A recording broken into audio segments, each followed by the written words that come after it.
CBN sir, మీరు విజయవాడలో చోటు చేసుకున్న న్యాచురల్ డిజాస్టర్ ని ఇప్పటికిప్పుడు మానిటర్ చేయడానికి మీరు బోట్స్ వేసుకొని యాజ్ అ చీఫ్ మినిస్టర్ రావడం అవసరమా? అంటే ఇక్కడ ప్రాబ్లం ఏమవుతుందంటే గవర్నమెంట్ మిషనరీ అంతా కూడా న్యాచురల్ డిజాస్టర్ ని మేనేజ్ చేయడంలో నుంచి పక్కకు వచ్చి chief minister of the state ని మేనేజ్ చేయడంలో వాళ్ళు ఫోకస్ పెట్టాల్సిన పరిస్థితి క్రియేట్ అవుతుంది. So why would you create such kind of necessity for them?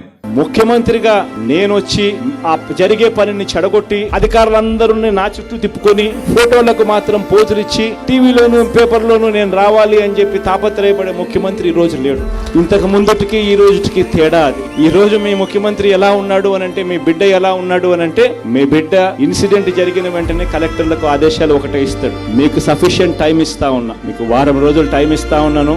వారం రోజుల తర్వాత నేనే వచ్చి మళ్ళీ వచ్చి మీరు ఎలా పనిచేశారు అని చెప్పి నేనే ప్రజలను అడుగుతా. నేను వచ్చి అడిగినప్పుడు ప్రజలు మా కలెక్టర్ బాగా పనిచేశాడు, గొప్పగా పనిచేశాడు అనే మాట ప్రజల నుంచి రావాలి. అది మీ బాధ్యత అని చెప్పి కలెక్టర్ల చేతుల్లో జరిగిన వెంటనే డబ్బులు పెట్టి మా గురించి ఏ ప్రజలు కూడా నెగిటివ్ గా చెప్పకూడదు అని చెప్పి కలెక్టర్ల దగ్గర నుంచి సచివాలయం వ్యవస్థ దగ్గర నుంచి ఎంఆర్ఓ దగ్గర నుంచి వాలంటీర్ వ్యవస్థ దగ్గర నుంచి ప్రతి ఒక్కరూ కూడా పరిగెత్తు ప్రజలకు మంచి చేస్తా ఉన్న కార్యక్రమం ఇప్పుడు మాత్రమే జరుగుతుంది.